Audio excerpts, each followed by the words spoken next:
Hi YouTube.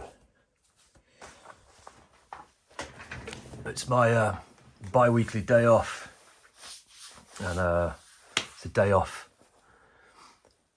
that I used to make some pipes, do some housework, things like that. But I haven't posted in ages, I think years actually, and lots has happened in the last couple of years, but I figured I really wanted to share some of my processes.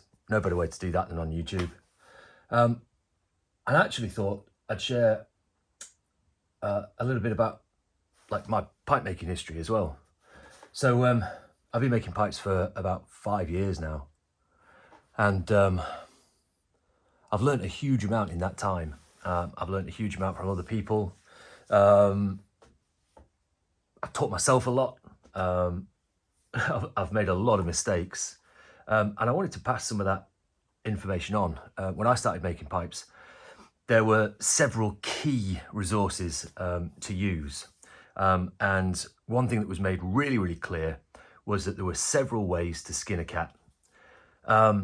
So what I plan to do here are not tutorials, but just discuss how you would get into pipe making, how you might go about making your first pipe, and how you might learn to progress from there, really. So these videos are primarily aimed at those at the beginning of their craft, I think. But please bear in mind, and this is, a really serious caveat, that I am not an expert whatsoever. I'm just sharing a little bit of what I've learned, what I know, and hopefully that will help you out and kickstart your journey. The first thing is to use Pipe Makers Forum. It is absolutely incredible. It's not as active as it used to be, but using the search functions is just an amazing way to find out pretty much everything you need to know about pipe making. There is a huge amount on there. In terms of suppliers, there are 3 that I've used quite regularly in the past. There are others as well.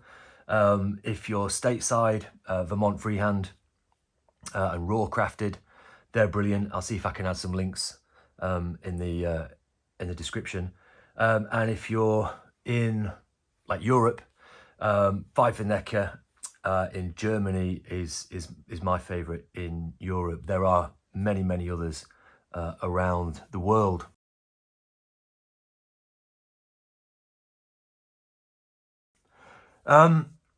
So this is what I've learned. This is how I make a pipe, and I primarily make pipes out of briar. Erica arborea. You can get it from lots of different places, like Vermont Freehand, etc. You can also go direct to the mills. You're better off buying in bigger quantities from the mills. I try to buy, quite a lot at a time when I approach some of the mills. There are other woods available, but I'm not going to talk about those. So you can make pipes out of mortar, out of olive, out of pear wood, meerschaum as well, which I think is now illegal to export out of Turkey. So it's only, I think, historical pieces that you can get hold of now. But I'm primarily going to be talking about briar because it's my favourite. It's what the vast majority of pipes are made out of. And we'll start today with, let's call it episode 1, and getting started. So briar comes in different grades. They're graded by the cutters. There are lots of different cutters around. One of my favorites is Mimo, and this is a typical Mimo block. And this grade is a grade 2, the B is big, and this is what we call a plateau block. So I always think of briar as a piece of wood coming from like a football, when I say football, I mean an English football, a soccer ball size piece of root that grows under the ground, and it has grain that radiates from the inside outwards. So the plateau bit, this bit here that we call the plateau, this is the rough outside of the burl that would be, growing next to the soil. And inside you have all of these grains that run perpendicular to the plateau here. So there are primarily two different types of blocks that you can get. There's this plateau, and there are what we call ebershon. Ebershon is just cut in all different kinds of ways. They tend to be what we call cross-cut. So the straight grain would usually be running this way here, bird's eye on the sides, but that's not always the case. But on this block it is, you can see here. They're graded according to not necessarily their smoking qualities, but usually really for their aesthetic qualities. The environment in which briar grows is sandy, kind of poor soil, and that influences lots of inclusions in the briar. You can't necessarily see the inclusions on these blocks here, but they become more apparent when you work the wood. When the cutter's cutting the wood, then if they see lots of inclusions, they'll grade it accordingly.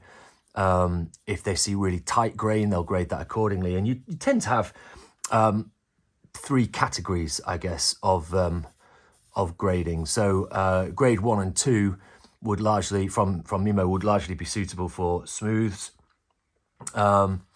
Grade 3 from Mimo is what he calls his blast grade. Grading works slightly differently with other cutters. Mano, for example, he has extra quality, which is the equivalent of a grade 2 or 1, an extra quality, which is the equivalent of a grade 3, and then there are lower grades which are way more suitable for rustication. So you've primarily got three different categories.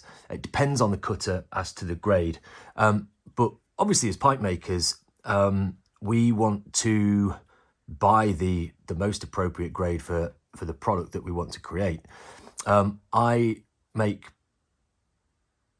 all different kinds of pipes, ranging from smooth pipes to rusticated pipes. My rusticated pipes are incredibly cheap for handmade pipe, but I want to be able to get my pipes out there for anybody who wants one. So you know, if you're interested, have a look at my website for some of the rusticated pipes that I offer.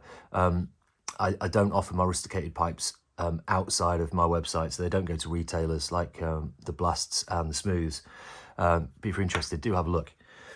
And really what we're trying to achieve with making a pipe is something that's functionally, aesthetically pleasing. So it's I was listening to Jesse Jones talk with Jay Furman the other day, and Jesse had a great way of saying that pipes are kind of like furniture, in that they have a purpose, but you want them to be nice as well. And I think my philosophy, a bit like those functional pieces around the house that we have, it goes back to people like William Morris and the arts and crafts movement, where, you know, everything that you have should really be beautiful, but also functional.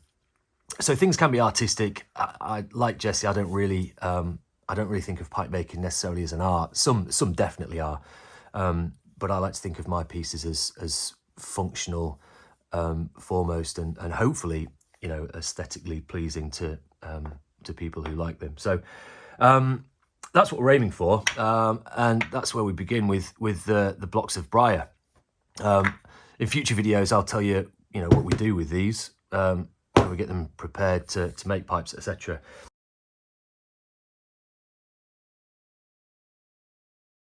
But of course, the other bit, probably the most important bit, is the bit that you stick in your mouth, and that's the stem. I make pretty much all my stems now out of ebonite.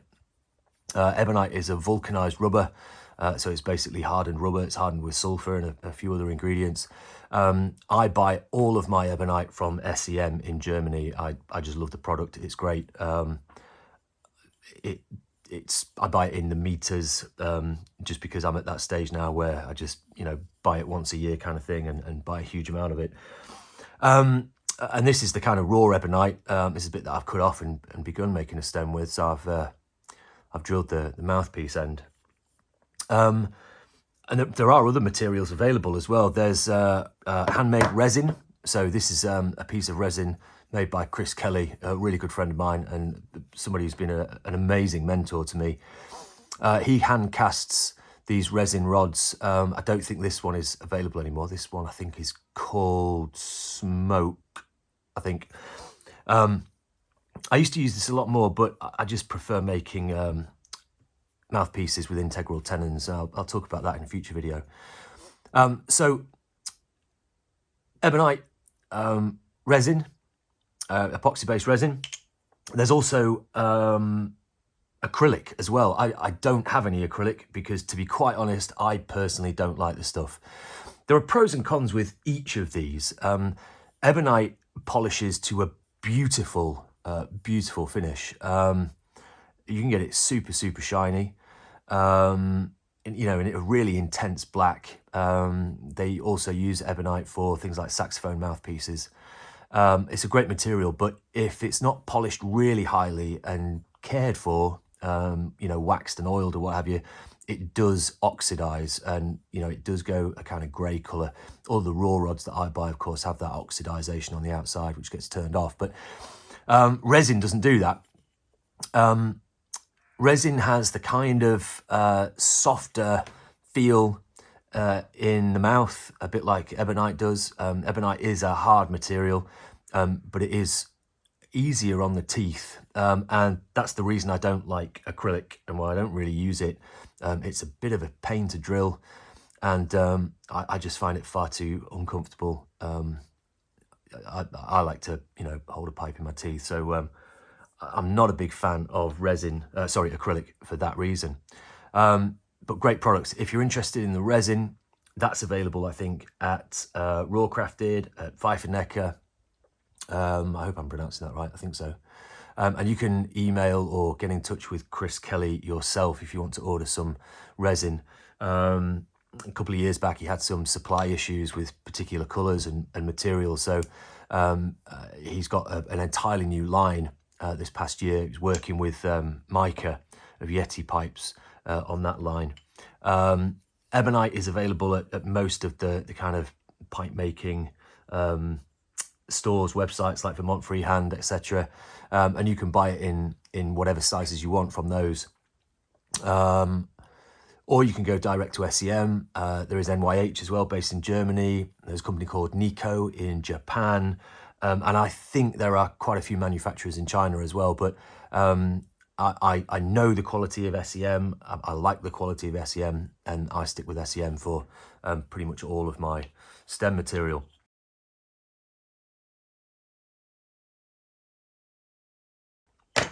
There are alternatives when you get started. You can buy pre-drilled kits, and you basically end up with a block of briar that has a chamber drilled, that has an airway drilled and a mortise drilled, and is faced off on this side, and it will come with a preformed stem. So all you have to do is literally shape the block. These are a couple of preformed stems that I've got as kind of what do you call it, freebies with different orders over the years. And there are lots of different ways of getting started. You can use one of those pre-drilled blocks, the kit, and it will get you off the ground really, really quickly, teach you a lot about shaping. I started with, I think, 2 of those kits. I'm not going to show you what I created with them because, quite honestly, they're not very good. But it's a really, really affordable and quick way to get involved and get making pipes. A lot of people start with the preformed stems and already turned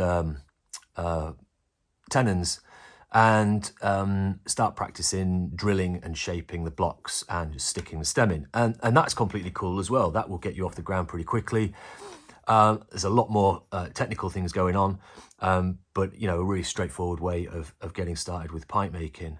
The third way, the most complex way, and the way I started, because I always knew that I wanted to create you know, hand cut stems, is to start just by doing that, and guaranteed you'll mess up tons of them. I have done, lots of people do. It's really, really challenging to make a comfortable and functional stem. There's lots of processes involved, but again, that's the topic for future videos. But for now, that's kind of what you want to be looking for, I guess, depending on what your aims are. And I think it's always good to have aims. What do you want to achieve is the first question you should really ask yourself. If it's just a play around, have a go and create a pipe, get a pre-drilled kit and have some fun. If you've got some kind of belt sander, brilliant. It will create a huge amount of dust. Wear a dust mask, or you will, for days have quite horrible snot. If you're more serious about getting into pipe making, get some raw materials from, somewhere like Vermont Freehand, raw crafted, Pfeiffer Necker, what have you. Maybe you want to start with a pre-drilled stummel that needs finishing, and a preformed stem. That's another option there. If you're super serious, and maybe you've got some access to some mentoring by an existing pipe maker somewhere, get some blocks, get some mentoring. Just be mindful that some of the guys out there making pipes full time is their livelihood. So be ever so grateful to anybody who can give up their time for you in that way. I hope that's been reasonably informative to get you off the starting point. And future videos, I'll explain a little bit more. I've got plans for quite a few here, so I'll give you a sneak peek of future episodes to come. I think next I'll talk about machinery and tooling. We can talk about different methods of creating pipes, whether that's lathe turn pipes or with a drill press, prepping briar, getting it ready for a lathe, discussing the pros and cons of a wood lathe versus a metal lathe, shaping, hand tools. There's all kinds of stuff that we can talk about in the future. So I hope you've enjoyed it. Please like and subscribe, and I'll see you all soon. Cheers.